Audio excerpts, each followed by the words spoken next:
एक बात तो आप भी जानते हैं कि देश के प्रधानमंत्री नरेंद्र मोदी और यूपी के मुखिया योगी आदित्यनाथ को कोसने वालों की इस देश में कमी नहीं है। फिर भी आपको यकीन नहीं आता तो आप AIMIM सांसद असदुद्दीन ओवैसी का वो बयान सुन लीजिए, जब उन्होंने खुलेआम कहा था कि याद रखना मेरी बात को, हमेशा योगी मुख्यमंत्री नहीं रहेगा और हमेशा मोदी प्रधानमंत्री नहीं रहेगा। जब योगी अपने मठ में चले जाएंगे, मोदी पहाड़ों में चले जाएंगे, कौन बचाने आएगा तुमको? याद रखो मेरी इस बात को, हमेशा योगी मुख्यमंत्री नहीं रहेगा,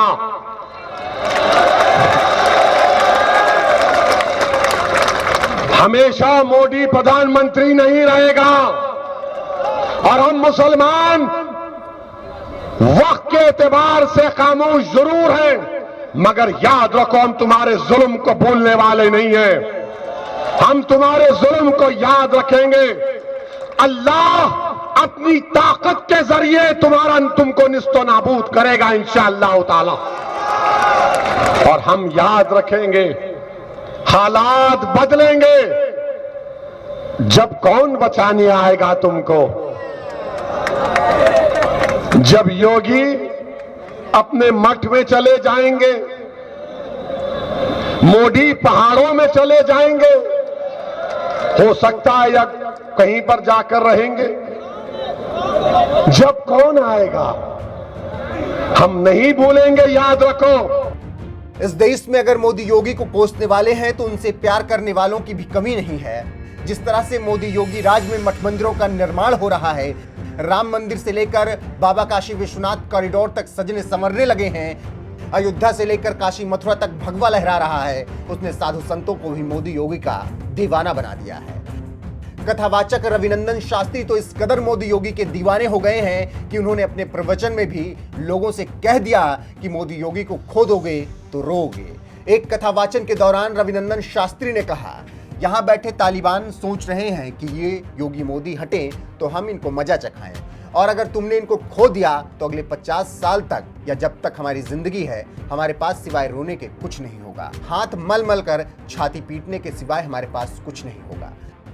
रविनंदन शास्त्री ने ये बात भी बताई कि एक संत होकर वो मोदी और योगी का समर्थन क्यों कर रहे हैं। इसी कथावाचन के दौरान उन्होंने बताया, मैं उनका पक्ष सिर्फ इसलिए लेता हूं क्योंकि इन्होंने हमारे धर्म की सेवा की है, निष्काम होकर हमारे देश की सेवा की है।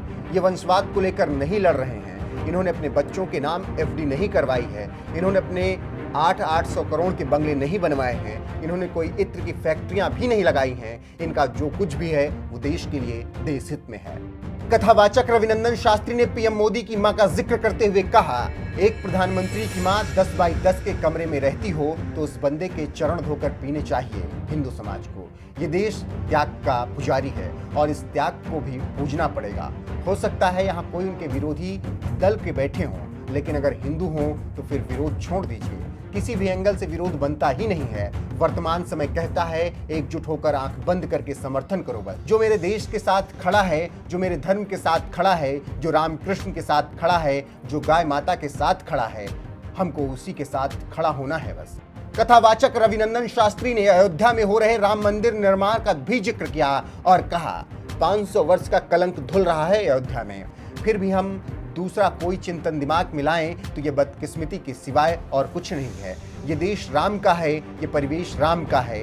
जो राम का सम्मान करे उसका सम्मान हमको करना ही चाहिए। हर हालात में देश सुरक्षित है इन हाथों में और इन्हीं हाथों में रहना चाहिए। नरेंद्र मोदी भले ही इस वक्त देश के प्रधानमंत्री हों, लेकिन जब वो राजनीति से संन्यास लेंगे तो लोगों का मानना है कि योगी आदित्यनाथ को प्रधानमंत्री की कुर्सी संभालनी चाहिए। और कुछ ऐसा ही कथावाचक रविनंदन शास्त्री का भी मानना है। उन्होंने कहा, हम तो एक ही प्रार्थना कर रहे हैं कि जब चाय वाला जाए तो गाय वाला आए बस, और कोई मंशा नहीं है। ये परमात्मा ऐसी विभूतियों को कभी कभी कृपा करके भेजता है। धनुष बाण लेकर स्वयं वो कभी इमरजेंसी में आता है, और ये भी विभूतियां हैं हमारी। इसीलिए आंख बंद करके समर्थन करना चाहिए। ये मेरा व्यक्तिगत सुझाव है। अपना हित पहचानने की आदत डाल लो, अब ऐसे अवसर दोबारा नहीं आएगा हमारे पास। कथावाचक रविनंदन शास्त्री भले ही लोगों से यूपी चुनाव में एक बार फिर से योगी को जिताने की अपील कर रहे हों, लेकिन उनकी इस अपील से तमाम मोदी विरोधी बुरी तरीके से बौखला गए हैं। पीएम मोदी के बड़े आलोचक माने जाने वाले पत्रकार ओम थानवी ने तो सवाल उठा दिया, मुखर चुनावी प्रवचन भी होने लगे। ट्विटर यूजर तरुण प्रताप सिंह ने लिखा, पंडित जी को यथाशीघ्र बीजेपी ज्वाइन कर लेनी चाहिए। इतिहास शाम अंसारी ने भी ट्विटर पर लिखा, धर्म की अफीम है ये, खतरनाक असर है इसका, भाईचारा खा गई। ट्विटर यूजर सौरभ कुमार ने कथावाचक रविनंदन शास्त्री की बातों का समर्थन करते हुए लिखा, बात तो लेकिन सही कह रहे हैं, हमारे धर्म के लिए तो यही खड़े हैं। ट्विटर यूजर मृत्युंजय मिश्रा ने लिखा, जब हिंदू एक हो तो ध्रुवीकरण, जब मुस्लिम एक होकर बीजेपी के खिलाफ वोट दें तो सेकुलरिज्म, वाह रे पत्रकारिता। विनोद नाम के ट्विटर यूजर ने लिखा, जब तुम्हारे जामा मस्जिद से वोट देने का फतवा निकलता है तो सब ठीक था। बीजेपी को वोट देने की अपील कर रहे कथावाचक रविनंदन शास्त्री की वीडियो जब से वायरल हुई है, सोशल मीडिया पर कुछ इसी तरीके से रिएक्शन आ रहे हैं। वैसे आपको बता दें कि राजधानी दिल्ली की जामा मस्जिद तो इसलिए मशहूर है कि यहां के इमाम चुनाव में तमाम सियासी दलों के समर्थन में वोट देने का फरमान जारी करते रहते हैं। साल 2014 के लोकसभा चुनाव में तो शाही इमाम अहमद बुखारी ने मुसलमानों के लिए खुलेआम फरमान जारी किया था कि वो कांग्रेस के समर्थन में वोट करें। लोकसभा इंतखाबात 2014 के लिए कांग्रेस की हिमायत का ऐलान करता हूं, इस एतमाद के साथ कि इक़्तिदार में आने की सूरत में वो अपने वादों को पूरा करेगी।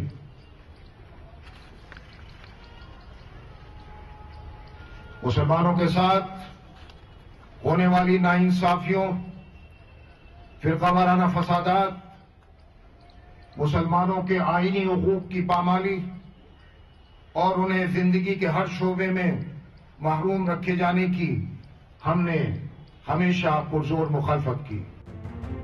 2014 के चुनाव में पीएम मोदी के खिलाफ जामा मस्जिद के शाही इमाम अहमद बुखारी ने कुछ इसी तरह से एक प्रेस कॉन्फ्रेंस में खुलेआम ऐलान किया था कि हम कांग्रेस के साथ हैं। हालांकि उनके इस ऐलान का कोई फायदा नहीं हुआ और कांग्रेस बुरी तरीके से चुनाव में हार गई।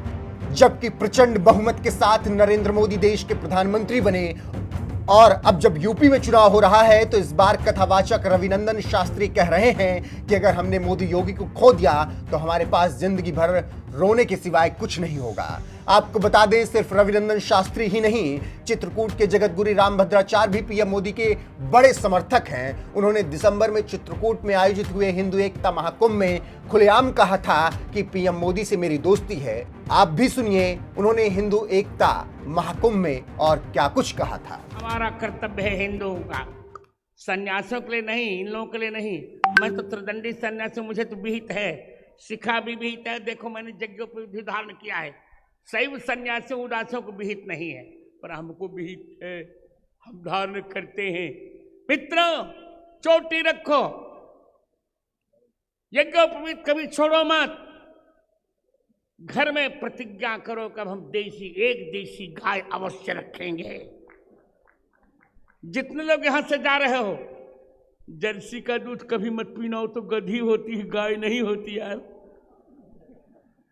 एक देशी गाय का प्रातःकाल दर्शन करने तो 99 करोड़ तीर्थ यात्रा का फल मिल जाता है।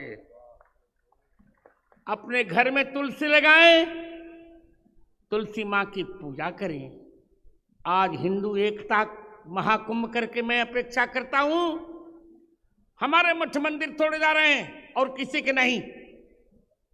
हम सरकार से भी प्रतिरोध करेंगे। अच्छा है कि मोदी जी और पूर्व प्रधानमंत्री तो हमारी बात नहीं मानते थे, मोदी जी हमारी बात मानते हैं और उनसे मेरी मित्रता है और भागवत जी से मित्रता है। इन दोनों मित्रों को कहूँ कि तो एक काम करना है। राम जन्मभूमि का जब प्रकरण आया था तो आप जान रहे हैं,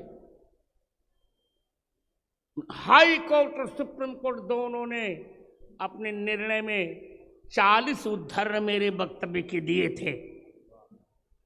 मैं प्रसन्न हूं मित्र। भरत जी ने कहा था कि भगवान के कार्य में मैं किसी काम में नहीं आया। मैं कहने जा रहा हूं कि परमात्मा भले बाहर के नेत्र हमारे बंद हुए, पर मेरी प्रतिभा भगवान के काम में आई। इससे मैं बहुत प्रसन्न हूं और मुझे बहुत प्यारा उत्तराधिकारी भी मिला है, आचार्य रामचंद्र दास। दो लोग बच्चों को मैंने कहा, अब मोहन जी दोनों पर कृपा करेंगे। जय, इनका पूर्व का नाम है जय और एक है संजय पाठक। जय और संजय, संजय जय की जोड़ी कोई सके ना तोड़ी। ये दे आर माई आईज, ये मेरी आंखों की भूमिका निभा रहे हैं। मैं बहुत प्रसन्न हूं। दो बात और कहूंगा, बस चुप हो जाऊंगा। माता मित्रों, अब बहन बेटियों पर अत्याचार हम नहीं सहन करेंगे। जो कुछ होगा होगा। बंद करो बुढ़ों का नारा, ओम शांति शांति शांति। चुप। अब तो ओम क्रांति क्रांति क्रांति। हम क्रांति करेंगे, हम क्रांति करेंगे।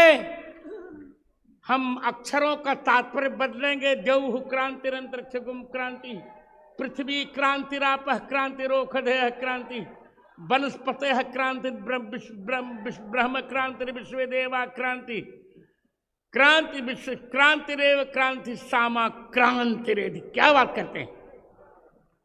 हम क्रांति पर विश्वास करते हैं, वैचारिक क्रांति पर विश्वास करते हैं। अब हिंदू अपने अधिकार के लिए किसी से भीख नहीं मांगेगा। अपना अधिकार हम स्वयं लेना जानते हैं। हिंदू सो रहा था। लोग मुझसे पूछते हैं क्यों हिंदू एकता महाकुंभ किया गया। इसलिए किया गया कि हिंदू अभी सो रहा था, सो रहा है। हमने हिंदुओं को जगाने के लिए हिंदू एकता महाकुंभ किया है। राजनीति से इसका कोई लेना देना नहीं है। हमारे उत्तराधिकारी को भी हम चुनाव लड़ने नहीं देंगे, आपको वचन दे रहे हैं हम। उसके लिए मैंने काम सोच लिया है। कल ही हमने रामानंद मिशन नामक ट्रस्ट बना लिया, रामानंद मिशन। उसमें 2 ट्रस्टी भी हैं, मैं हूं और आचार्य रामचंद्र दास हैं। हम रामानंद संप्रदाय के आधार पर संपूर्ण हिंदुओं को जोड़ेंगे।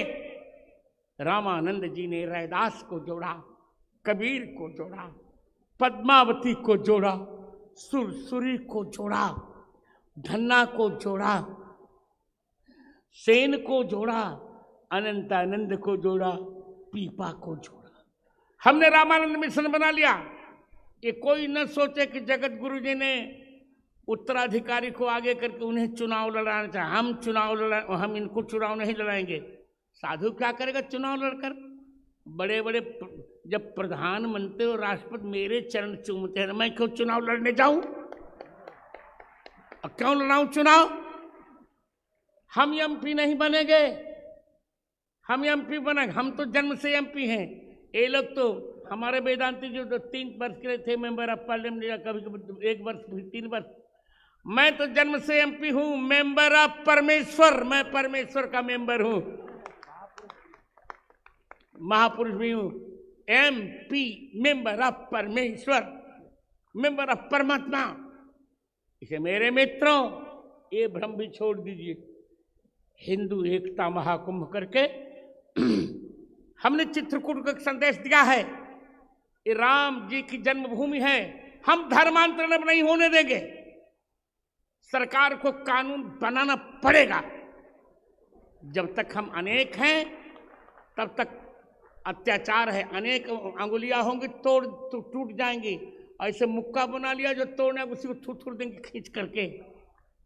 इसलिए हम असंतुलित नहीं होने देंगे जनसंख्या को। हम समान नागरिक संहिता चाहते हैं, बनेगी। लव जिहाद के नाम पर बेटी बहनों को नहीं फंसाया जा सकेगा।